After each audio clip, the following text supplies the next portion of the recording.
Welcome in to the Warchant.com report. I'm Jeff Cameron of ESPN Radio alongside Gene Williams and Ira Schoffel, of course, of Warchant.com. And it's Florida State Clemson week, noon on ABC. But, of course, you'll be at the game. Should be a raucous bunch. Willie Taggart obviously imploring the students and the fans of Florida State to get there early, get a good night's rest on Friday before the big rivalry matchup as number 2 Clemson comes to town. But before we get to that, some things to touch on here. It's midterm time, I guess, and we should probably note we evaluate Willie's start up to this point. And I'll tell you what, I'll go first, and then I'll turn it over to you, Gene. I'll say this, that given what Willie Taggart had to inherit with this offensive line, the problems there, along with a weak linebacker core, I'd say that the bar had to be lowered a little bit, probably more than we realized before we got a good look at that group at the start of the season. That said, I've had some problems still with in-game stuff, including alignment, delays out of timeouts, those kinds of things, some confusion there that's bothered me some. They've taken a little while to kind of iron out some of the wrinkles. Things are getting better. But all of that said, I went with a B-. That's not bad, man. I want you as my teacher. That's pretty good. All right. No, I'm right there with you, though. It's the one thing I think you got to realize when he came in, he inherited that offensive line. What do you think FSU's record would be right now if they had an average offensive line? 5-2, 6-1?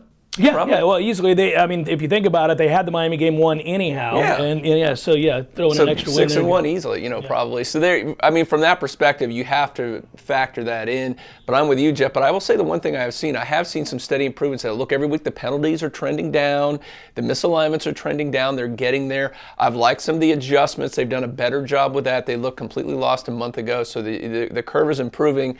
I'm probably going to throw him about a C+, and maybe that plus is in there because I think preseason, although it doesn't count, he gets an A++ for the goodwill he brought up. So I think that he gets a little bit of a bump there. I do think he can crack my B if they make a bowl. It's as simple as that.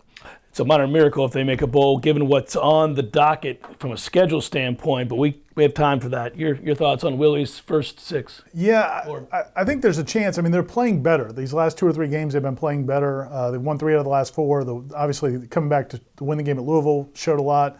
The way they played early against Miami, and then this last game, a pretty complete game. So that makes me think that you guys are on the right track, but right now I'm still going to give them a C. I just think those first few games were so bad. I think they misjudged talent. I think they misjudged how much work they had to do with some of these different groups. I don't think they gave the offensive line enough help early on. So whatever they saw in practice early on, I think they misdiagnosed what they had. So I'm going to give them a C, but I think there's a chance to get up to maybe a B if they play really well these last few games. I think getting to a bowl game, as Gene's point, would be huge. But even if they just play well, if they're competitive in this second half of the schedule, I think that gets them up to a B. Your criticisms there mirrored mine. That's why it's a B-, and I can understand a C or a C+ or something along those lines. We're all pretty jumbled there. They clearly did not know what they were looking at to the extent that you should as a head coach with this offensive line in camp, because we heard about how well they had played and how the offense got things moving, and it was taking the defense longer to adjust to tempo and all these things. The scrimmage was 17 touchdowns or something? How is that possible with this offensive line? So clearly that was situational, and they gleaned too much off of that, and then they got into game situations, and I think it has taken at times too long to provide the help and to juggle. But again, you're hamstrung to a certain extent, because now you get into the second half of this schedule, and we're looking at stuff now. There's a question on here right now. We should follow it up right away, which is that have we really seen that much improvement, or is it the result of such a weak schedule? Well, obviously, it's a little bit of both. You look at the last 3 wins Florida State's had: Northern Illinois, and then you played, which are the 2 worst teams. Let's face it, right now, record-wise, they're the 2 worst teams in the ACC. They've not won a game. Wake Forest and Louisville are 0-7 in conference. So, that's definitely a factor. But look at it this way. A month ago, if we're talking about improvement, what we saw against Syracuse, I don't think that team doesn't beat Louisville if they play that poorly. They don't hang with Miami in a game they honestly should have won. So, there's no doubt there's definite improvement. As I said before, penalties are going down. You've had 2 games in a row without sacks, and that's not only, a little bit on the offensive line, but I think the coaching staff is learning a little bit. Hey, you got to get the ball there quicker. Francois is learning. I can't sit back there and read the field. I'm going to get murdered back there. So, you're seeing adjustments there, which is an improvement. And we've seen adjustments, especially defensively. When is the last time you saw a defense the last couple weeks make adjustments like Florida State's been able to do? They certainly didn't do it on the last guy, but 2 series by Wake Forest, they made an adjustment. and it was shut down the rest of the game. Yeah, the results in the game since that debacle against Syracuse that you mentioned, 37-19 over Northern Illinois. The big comeback against Louisville, 28-24. The 28-27 blown lead, heartbreak versus Miami, but I think we still came away from that game encouraged. And then the slow start, but eventually thorough beatdown of Wake Forest this past week. Yeah, I think these last two games, I would say it's more about them than the opponent, because these last two games, they looked like, I would say against Miami, it looked like a team. It looked at the same level as when Jimbo Fisher was coaching, where the program was before in terms of they played really well for a half. They didn't play great for a half. It was a very close game. The last several games against Miami have kind of been close games. This past game was maybe the first time I've seen where I thought Florida State looked better for a long stretch of time than really they have in the last couple of years under Jimbo Fisher. They executed from the end of the first quarter well into the fourth quarter. They executed at a really high level on both sides of the ball. They averaged about 9 yards a play. They ran a lot of plays. Defense held Wake Forest in check. I mean, Florida State hasn't dominated an opponent like that in a couple of years. And I think, and even the one or two they did, it was a small window. For the most part, they've been letting lesser competition hang around for a long time. I think that's a very positive step going forward. What do they have to do in 2019? Both of you can answer this. Gene, I'll go to you first. To look more like a program that we expect to see at Florida State University, to be on the rise, to be something that we can look to and say, all right, this is back to being a top 10 team, competitive in the ACC. How about recruiting some stud JUCO offensive linemen? I mean, that I works. put that right up there pretty high. But, continue what we said. We've talked about the improvement the last month, and it's going to be hard to sit there and objectively talk about that a month from now because the competition's so high. But I think you can still look at the product on the field. As Ira pointed out, are they being competitive in these games? Maybe they're not going to win a bunch of them, but are they competitive in these games? Are we seeing products? Are we seeing less of those alignment problems? Are we seeing fewer penalties? Does it look like a team with a purpose? Do we see that culture kind of changing? I think that's something you didn't have early in the season because it was a hangover from last year, is that really poor culture. Do we see that continue? If you do that, maybe you sneak into a lower level bowl game. I think it's pretty optimistic, especially if you recruit well at the offensive line. When we come back on the Warchant.com report, obviously, we got to preview a new animal. This is a different deal. Florida State taking on Clemson. It will be by far and away the best team they've played up to this point. Dominant in a lot of ways. Will Florida State find a way to pull the shocker, pull the upset? We'll preview Clemson when we return on the Warchant.com report. It's football season in Tallahassee, and the only place to go for FSU apparel and merchandise is Garnet and Gold. Locally owned and operated by Seminoles for Seminoles for nearly 40 years. Garnet and Gold has the best selection of FSU merchandise in town, but what we really sell is tradition and passion to serve you, the true Seminole fans, at all three of our locations, West Pensacola Street, Killarn, and our flagship store across from Regal Cinema. Online at garnetandgold.com. Shop local and go Noles. Welcome back to the Warchant.com report. Willie Taggart had an opportunity to talk a little bit about this week's opponent in Clemson and what a great opportunity it is to be facing the Tigers. Here's Willie Taggart. You want to beat a man, you got to beat the man. So great opportunity for the Noles. Looking forward to it. Against a really, really good football team. One of the best college football teams out there. You look at their defense, 9 returning starters. Very challenging. You hear everyone talk about Alabama. Clemson is right up there with them, and they've been in the playoff the last 3 years. So, great football team.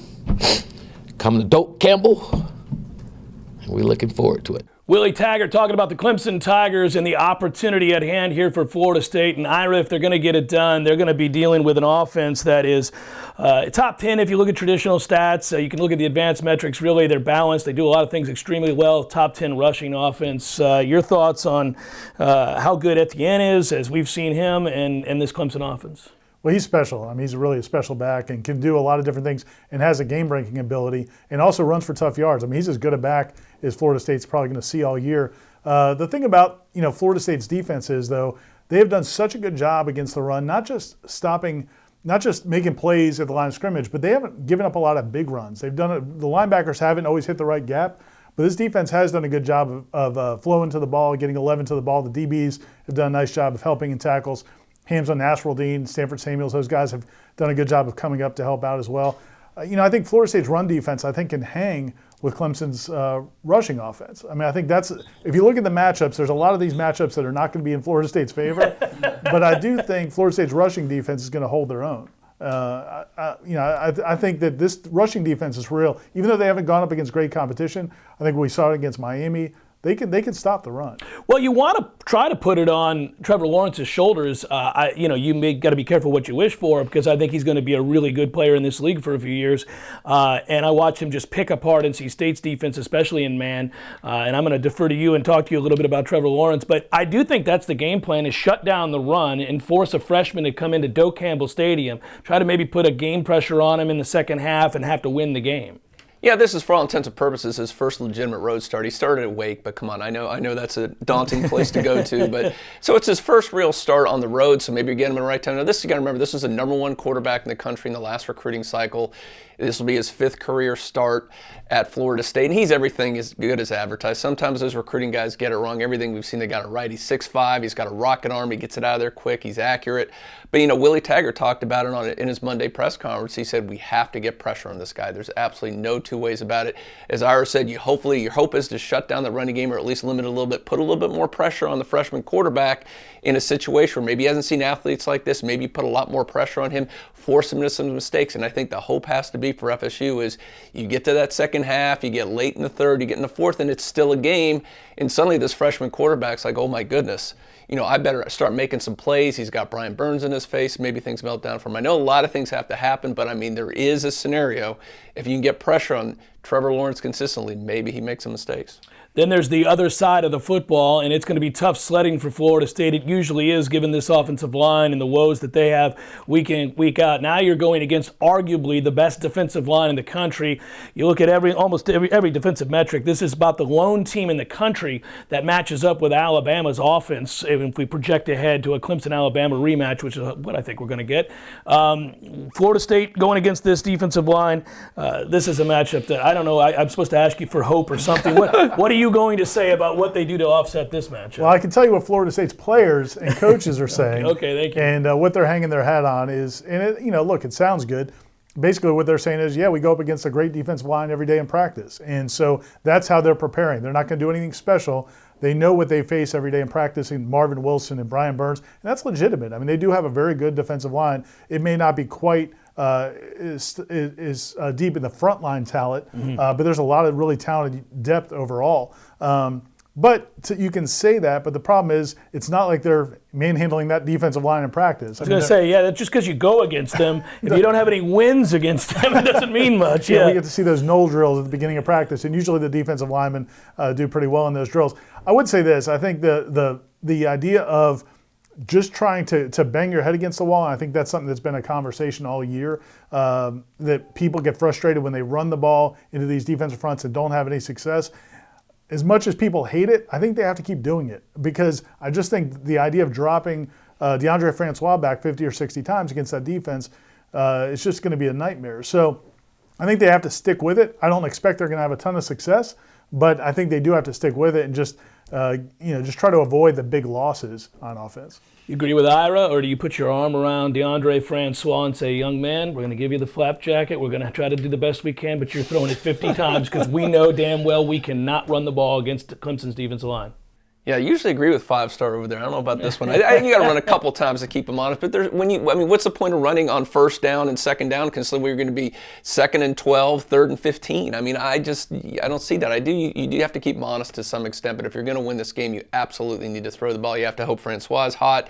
You have some very talented wide receivers that those guys break out in a game like this. Again, it's a long shot, but I think it's your only shot. What is concerning a little bit about this is you look at the sample size of Clemson, what they've been able to do against a passing team last week. Ryan Finley, pretty good quarterback. Real good quarterback. You know what he did last week? 156 yards, 2 picks, no touchdowns.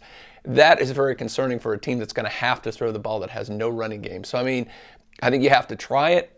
The possibilities are not great here because, again, pass protection comes into play and you're playing, we talked about again, a great defensive line. So if you're going to throw the ball, I say get it out there quick. A lot of screen passes. Do not let DeAndre Francois sit back in the pocket and look around.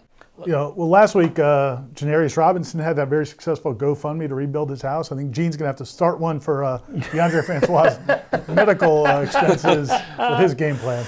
I don't mind it, though. I think for one day, he's a tough kid, Ira. You got to rely on the toughness here. Let's think about and rethink about, I guess, the remaining winnable games that are on this schedule. I think this is pretty first of all, this is the least winnable game that's remaining on the schedule, right? Are we all going to agree with that? Yes, that is last on my list. Yeah, okay. All right. And then I would guess, and this is a guess, I haven't looked at your all's list, I'm just talking off the top of my head here, I'd say Notre Dame is the next least winnable game on the schedule. Yep, for me, they come in at Agree with number four. that? All right, and then from there it gets interesting. I think we're going to take NC State on the road as the third, and then 1, 2 are some combination of the last two, which is BC and Florida. Yeah, I've got Florida and NC State as a tie right there. I mean, you get Florida at home. It is a 3:30 game in the Wiz Palace. I think that helps. They're not at night. They don't get to get liquored up all day, so I think that helps a little bit there. I do think Florida's a bit fraudulent. We're going to find that out on Saturday when the Bulldogs take them to the Woodshed over in Jacksonville at the cocktail party. So, yeah, I've got, obviously, BC, I think, the easiest game of the year, even though that's not easy. They whipped you last year, but BC's not the same team on the road. They're 1 and 2 on the road this year, so you got a shot there. So Florida, NC State right there, but you're going to have to win one of those two games if you want that outside shot of making a bowl. I would go Florida, BC, then Florida, then NC State. I actually think Florida State's going to play well against NC State's offense. She talked about Finley and that quick passing game. I think that was a bad matchup for Charles Kelly's defense where they sat back a lot. I think Harlan Barnett playing press man, really tightening those windows for Finley to throw into. He's very accurate, but he preys on those easy passes underneath. I think Florida State's going to play better against him, and I think they have a chance to win that game. All right, when we come back, we'll take one final review of the forward pass penalty against Miami that the ACC completely butchered. What's new there? And we'll also go ahead and go through and give you all the information for TV and where you can watch all over the country. Obviously, if you're a Big Noel wanting to meet up with buddies at the bar for the big upset win on Saturday over Clemson, you're going to want to be together. You're going to want to know where you can match up, and then we'll give you the keys to victory along with our selections for the other games around the country. That's all next when we come back on the Warchant.com report. Hey, this is John in Greenville, South Carolina. This is Eric from New Haven, Connecticut. My name's Jared. I'm from Mobile, Alabama. Justin from Oklahoma. This is Ryan from Marshville, Georgia. This is Terrell calling from Texas. This is Josh from St. Louis, Missouri. This is Roderick from North Carolina. Wake up, Corey. Wake up, Aslan. It's Gibby. Still coming to you guys from East Village in Manhattan, New York City. This is Kevin. I'm up here in Radford, Virginia. It's Chris from beautiful sunny Phoenix. Sam Wright, all the way from Little Rock, Arkansas. Hey, this is Josh from South Dakota. Just wanted to call and say love the show. First of all, I want to start off by saying I love you guys' show. I really appreciate the show. Great show, guys. Really enjoy it. I love the podcast. Big fan of the show. Keep up the good work, guys. Keep up the good work. Love the show. Wake up! Wake up! Wake up! Wake up! Wake up, Warchant! Welcome back to the Warchant.com report. And don't forget, if you're headed out to South Bend, Indiana, perhaps Chicago legitimately, go to GameDayExcursions.com for details on packages available for FSU Notre Dame, including the big bus trip there. We're meeting at the Field Museum, mimosas, Bloody Marys, hopping on the bus, doing the tailgate experience in South Bend, steps from the stadium. Then they bring you back to Chicago. You can do it up. You stay at the W. Oh, good times. GameDayExcursions.com, a tailgate party, a yacht party. Use promo code Warchant. Simple enough. Use promo code Warchant for $10 off that. One last chance before we look at the keys to the victories and the other games around the country. Of course, the ACC botched that call against the University of Miami, or else that would have been the game clincher on the double pass play, forward pass play, if you will.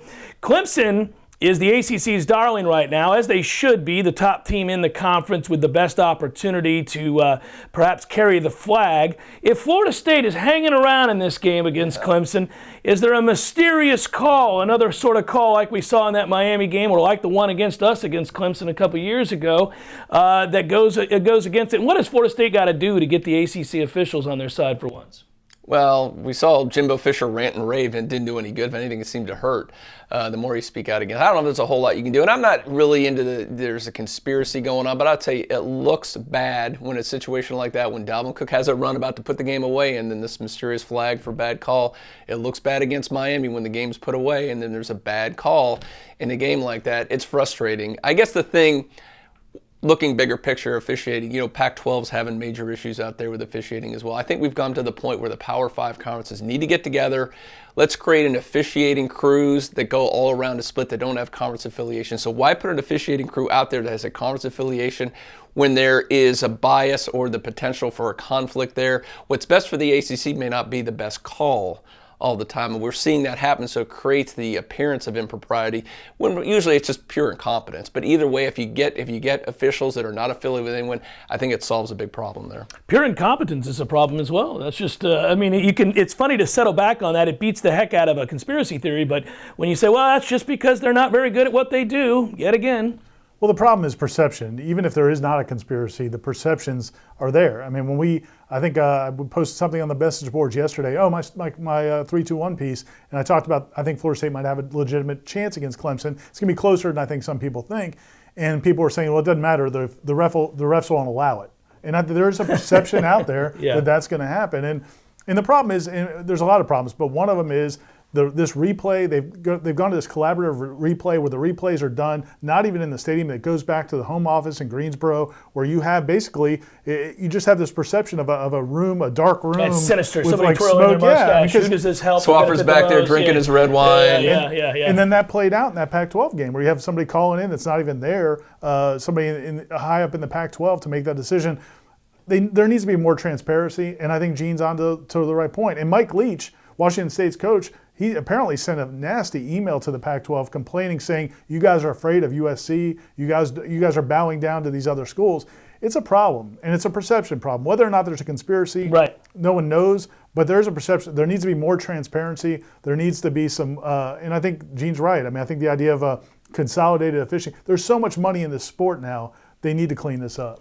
All right, let's get to the 3 keys to victory here. And I actually laid out a list before predicting Miami to throttle Florida State, and it didn't happen. Florida State was able to hang around, probably should have won the football game. But I said if they were going to go on the road and win the game, I thought a lot of things had to happen. First of all, I thought they had to score first. I think that's true here, too.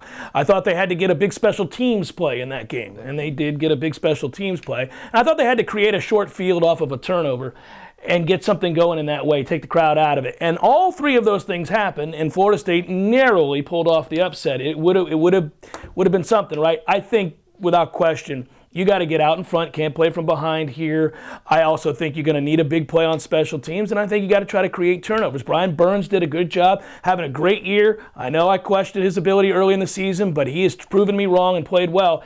Maybe a blitz, maybe something happens where we create a turnover and get that crowd into it and get Clemson thinking a little bit about what's on the line. Isn't this the game where all the luck should turn Florida State's way on the fumbles? What's it now, like 35-2 or something? No, it's like 18-3 or whatever it is, but it's ridiculous. The bad luck Florida State's had on not recovering fumbles, maybe they have in this game. No, my keys are, I think for one, I talked about, you absolutely have to stop the run. If Clemson's able to run and pass, just go home. You have absolutely no chance. You're not going to leave the stadium. You're not going to beat them in a shootout. That's not going to happen. You have to stop the run, make them one-dimensional, hope the freshman makes some mistakes. Agree with you again. Special teams is a game. You're going to have to make a big play or 2 on special teams to stay in there. And roll into that 4th quarter in the game. That point, it shifts the pressure to Clemson. And maybe it puts the pressure on the officials. Okay, it's time for us to do it again. But either way, put them in that position right there. Don't, if you're behind 2-3 scores, win a 4th, forget it. Never heard that one before. Game That's pressure a key. on the officials. Yes, game pressure on them. It's time we got to do it. Can we screw them again? I love that. Like there's a TV timeout, guys. They all give each other the look. Well, they get the call from Greensboro saying, guys, it's time. Call? And then I got this one. Next. All right, keys to the game, Ira. To me, and this is, you don't want to talk about playing safe, but you just can't implode on offense. I mean, that to me, the offense has to keep the game respectable. Has to give the defense a chance. They did it against Miami, right? Yes. They were until they imploded in the second half, where the turnovers happened. But had they not done that, they were going to win the game simply by math, possessions. Miami didn't have enough possessions at that point.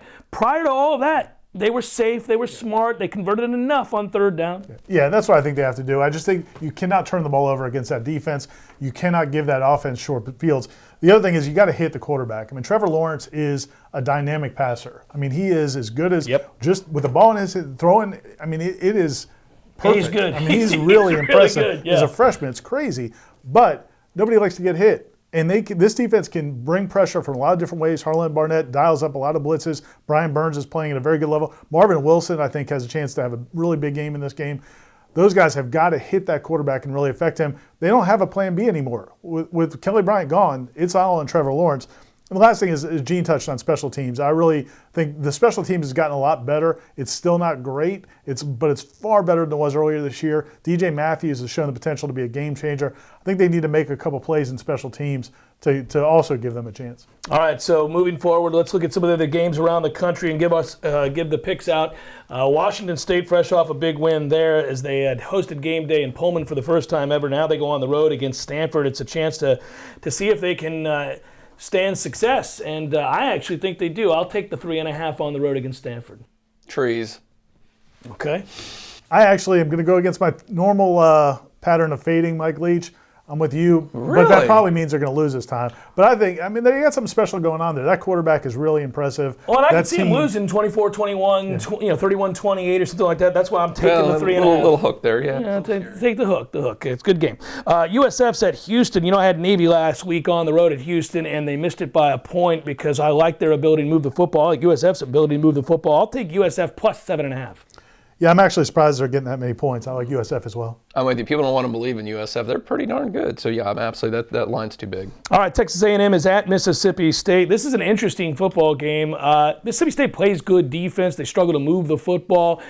Texas A&M they've got athletes, obviously, and you got a stud quarterback. But I actually like this game to be close as well. I will take A&M plus 3, but I think Mississippi State wins the game in a close one, something like 28-27, 31-28, something like that. I think Jimbo's due for a really bad game. He needs to have one or two of those. He's always done it to Florida State, so I think they're going to get blown out in this game. Wow. It is going to be interesting to see how they handle success. And they've had a bye week, so they've had a little time to everybody tell them how well they played in the first half of the season. I think they're going to get off to a slow start. Mississippi State can be a tough place to play, even though it's a small stadium. He may find a way to rally and pull it out, but I like Mississippi State as well. I've seen all I needed to see so far of Oklahoma State. They're terrible. They're hosting Texas. Give me Texas minus 3. Since the Maryland loss, Herman's got it turned around. I'll take Texas. I'm a believer now in Texas. This is I'm surprised that line is that small in this one, and I'm Texas all the way. Clean sweep. All right, and finally Georgia and Florida. Everybody seems to fall at the feet of Florida, turn the football over, do whatever it takes to make sure Florida has an opportunity to win football games. I'm worried a little bit about Georgia's psyche here. I'd like to believe they're going to win this game going away. The talent on the field suggests they should, but 7's too rich for my blood. Give me Florida plus 7. No. That's my lock of the week. Lock of the week. No, I'm telling you right now. They're smart and they're mad. The Bulldogs are mad right now. They're taking a Florida's fluky. That's going to come to an end. They're going to win by 2-3 touchdowns. I hope you're right. Yeah, I'm taking Georgia. All right, well, good. And finally, we've got Clemson giving 14 points to Florida State. And I would tell you that I love my Noles, but I don't see it. And maybe I'm as wrong as I was before the Miami game. Wouldn't that be great? I'd be fine with that. Give me Clemson to roll and roll big, 41-14. Yeah, pretty close. Oh, pretty close. 42-17. I hate going, especially against the number, but it's just there's just no way. Again, this would be my other lock. If I'm a betting man, I don't bet on Florida State one way or the other. But boy, I'd like to take Clemson. You know what I like? I like that Ira's going to tell us to go to hell. Yeah. Here we go. Let's go, big man. On. I've been thinking about this all week, and up until about 10 minutes ago, I was not going to do this, but I'm picking the Noles in the upset. I'm picking the Noles in the upset. I think they've got as good a defense. I think they've got a quarterback that's going to handle the situation better than Clemson's. I think Trevor Lawrence is going to struggle in this game. I'm picking Florida State to win the game. And the offensive line is going to win that matchup. There you go. I think they've fixed some things on the offensive line. They're going to help them out. I'm taking Florida State 28-24. Well, at this point, my goodness gracious, then we're going bowling, guys. We're doing lots of things. We're talking about finishing in the top 50. If that happens, we're going to look back at the Miami game. They'd be ranked, and how good would they be right now if they didn't get screwed over? My goodness gracious. I hope you're right, Ira. Can we edit this? No, it's done. Go back. Can we do an alternate version? Oh, man. I love your prediction. Good stuff. For Aslan, Ira, and Gene, I'm Jeff. Thanks so much for watching, everybody. Be well, go Noles, and we'll talk to you next time on the Warchant.com Report.